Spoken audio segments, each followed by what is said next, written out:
Antes de planear, ¿cuál es el sentido de la presencialidad y la mediación tecnológica en educación?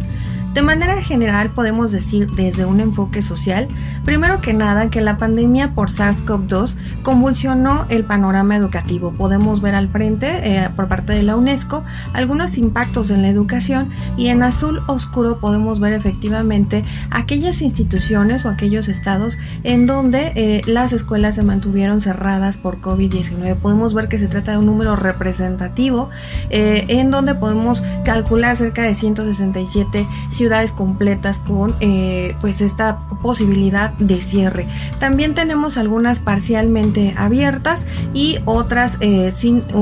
información completa, pero podemos ver que esto ha afectado aproximadamente al 82.8% de los estudiantes y pues hablamos de una gran cantidad de ellos. Entonces podemos ver entonces que hay una tendencia post pandemia dada esta circunstancia en donde podemos ver que el modelo híbrido se concibe como el futuro de la universidad y esto lo podemos ver en diferentes fuentes a lo largo del mundo. Desde la investigación en la educación podemos decir que lo que ha estado sucediendo es parte de un avance tecnológico en investigación en procesos educativos en donde efectivamente se ha visto que la educación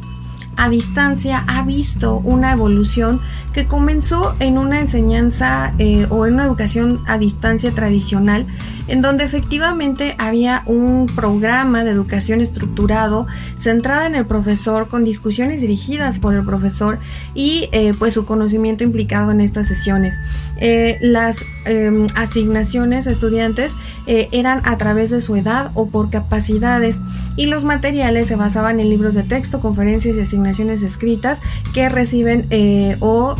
pues si conciben una organización única, uniformada o enfocada de una sola manera. Esta educación a distancia ha visto una evolución a una educación a distancia digital en donde vemos posible una serie de modalidades, digamos. Una que tiene que ver con una semipresencialidad en donde hay actividades en línea y actividades presenciales que son independientes entre sí por completo. Otra que es en línea en donde se desarrollan los procesos de enseñanza y aprendizaje a través de una plataforma virtual con una red de internet y medios informáticos y dispositivos digitales. Las personas pueden estar geográficamente dispersas e interactúan en línea con el estudiantado entre sí, manteniendo una comunicación multidireccional sincrónica pero también asincrónica,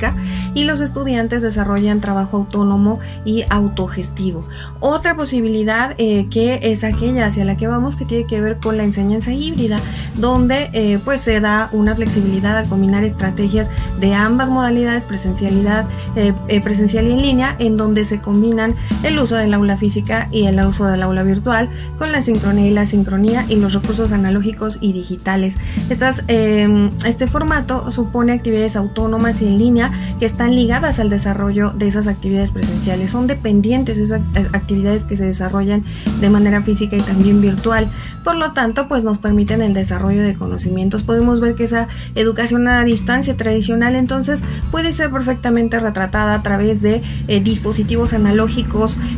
no precisamente a través de plataformas virtuales como lo fueron el correo postal, el teléfono, el fax, la radio, la televisión, los impresos, los videos, los podcasts y los CD-ROMs. En el caso de la educación a distancia digital hablamos de las plataformas virtuales o lo que llamamos LMS, los sistemas de videoconferencia, las apps, los videos, los podcasts, las simulaciones, la realidad virtual y aumentada. Entonces sí que podemos ver que esta enseñanza tradicional domina la asincronía, mientras que en la digital hay una mutua dependencia entre esa sincronía y asincronía. Este aprendizaje digital entonces supone algunas características como el tiempo, en donde el aprendizaje ya no se limita al día escolar o al año escolar, el lugar en donde ya este aprendizaje no se limita a las paredes del aula y una ruta donde ya no se limita a una pedagogía que usa un profesor para todos sus estudiantes de una manera única, sino que por el contrario el estudiante elige la ruta, define cuándo regresar, cuándo avanzar en torno a sus contenidos y de esa manera también hablamos de un ritmo. Entonces ya no está restringido al ritmo de toda la clase, sino que los estudiantes pueden definir también su ritmo de aprendizaje. Entonces este B-Learning es un programa de educación formal en el que un estudiante aprende, al menos en parte, a través de la entrega en línea de contenido e instrucción, con algún elemento de control sobre el tiempo, el lugar, la ruta o el ritmo, y al menos en parte en un espacio supervisado lejos de casa. Vemos entonces que es un formato bastante rico en donde los estudiantes pueden tomar una serie de decisiones y de esa manera ser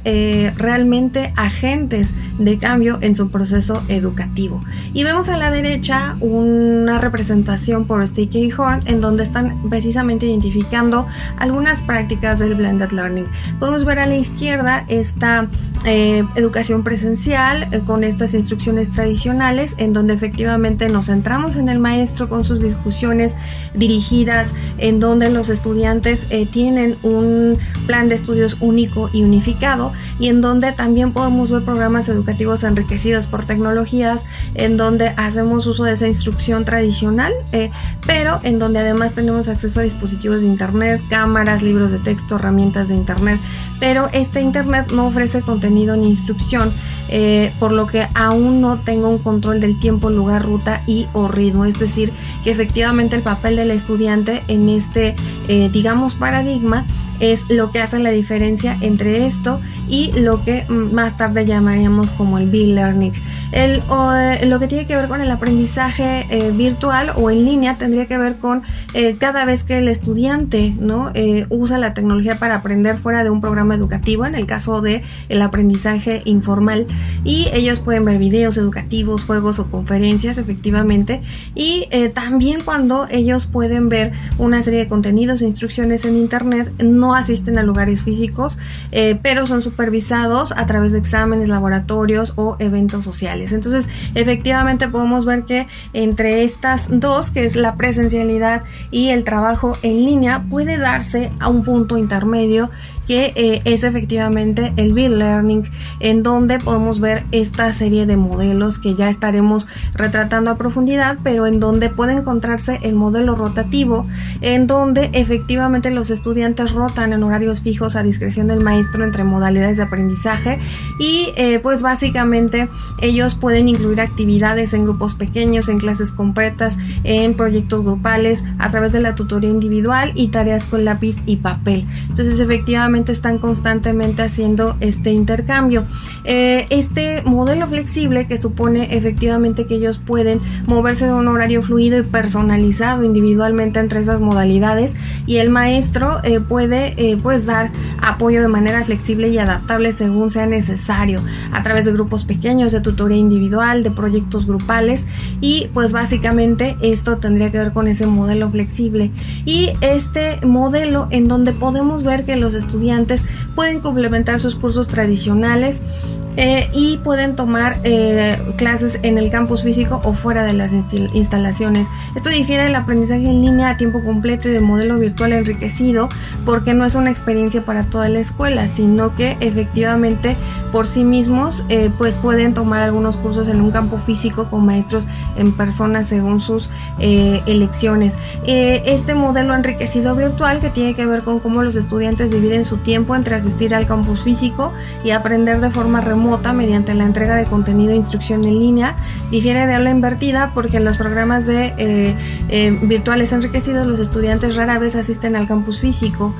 y también se difieren del self-blend porque efectivamente la experiencia de es una experiencia escolar, no de un modelo curso a curso. Entonces vemos cómo efectivamente estas prácticas pueden darnos diferentes experiencias. Vamos a ver algunos de ellos. Por ejemplo, este modelo rotativo de estación, pues básicamente los estudiantes rotan en un horario fijo según el criterio del maestro entre las modalidades en el aula, incluye al menos una estación para el aprendizaje en línea, y difiere del de rotación individual porque los estudiantes rotan a través de todas las estaciones y no solo aquellas en sus horarios personalizados. el de laboratorio, en donde rotan un horario fijo a discreción del maestro entre ubicaciones en el campus físico, y este básicamente difiere del modelo de rotación de estación porque los estudiantes rotan entre ubicaciones en el campus en lugar de permanecer en un aula para el curso o materia combinada. El modelo de lo invertida, que es algo que constantemente estaremos revisando y que tiene que ver con cómo puedo trabajar con mi maestro cara a cara, pero efectivamente yo puedo de manera previa ir revisando una serie de contenidos que me permitan enfrentar y profundizar en esa clase los contenidos revisados. Pues básicamente aquí efectivamente hay un aspecto de control de los tiempos, de los espacios que puedo decidir, y pues bueno, el modelo rotativo individual, en donde roto en horarios fijos individualmente a través de este aprendizaje en línea, donde establezco horarios individuales y ellos básicamente rotan a cada estación o modalidad disponible. No es de nuestro interés por ahora profundizar en cada uno de estos modelos posibles, pero sí será importante darnos cuenta cómo el B-Learning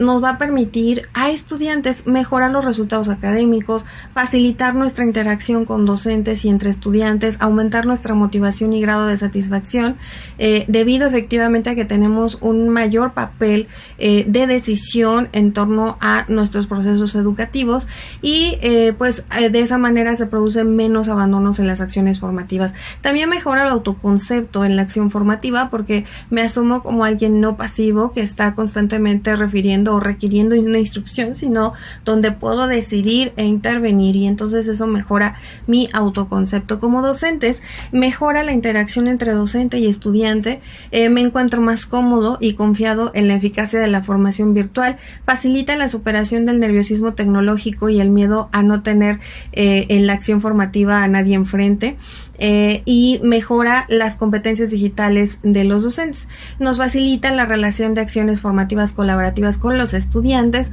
nos facilita la planificación educativa y favorece la realización de acciones constructivistas. Finalmente, de manera institucional, hay un aumento en el número de egresados, en el número de alumnos matriculados, reduce costos en la formación presencial, hay una mayor flexibilidad en el diseño de materiales educativos y hay diseño de materiales más adaptados a las características de nuestros estudiantes. Esto de acuerdo a Cavero y Marín. Entonces, de manera general, también desde un enfoque jesuita, podemos decir que las escuelas jesuitas tenemos la oportunidad y la obligación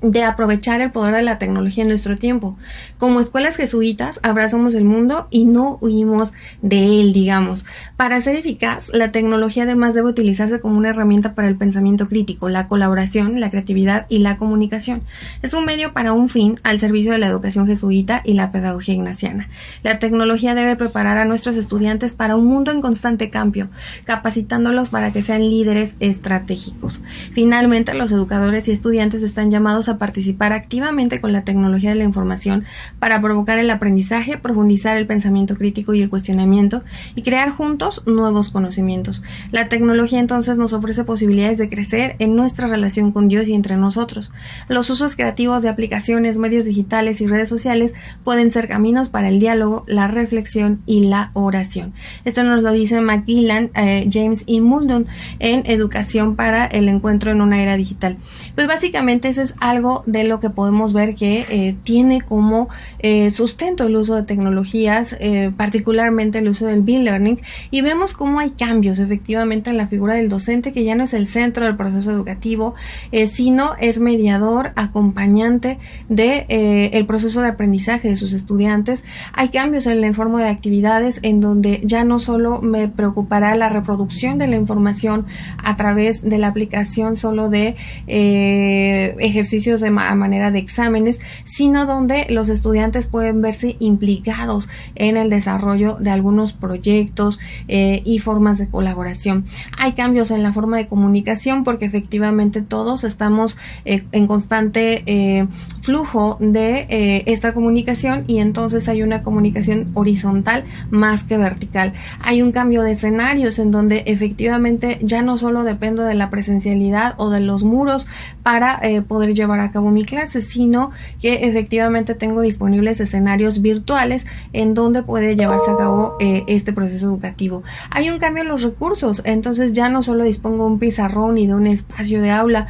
sino que además tengo acceso a diferentes recursos multimedia y otros que me permiten la representación de la información y de esa manera la apropiación y la construcción de conocimientos. En el estudiantado también cambio una forma pasiva en el proceso educativo en donde solo escucho a mi profesor, tomo notas y reproduzco lo aprendido a través del examen, a un papel mucho más activo en el proceso educativo en donde participo, decido mi tiempo, mi horario, mi espacio y puedo comprometerme a través de la autorregulación en el proceso de aprendizaje. Y entonces, pues de manera general podríamos decir que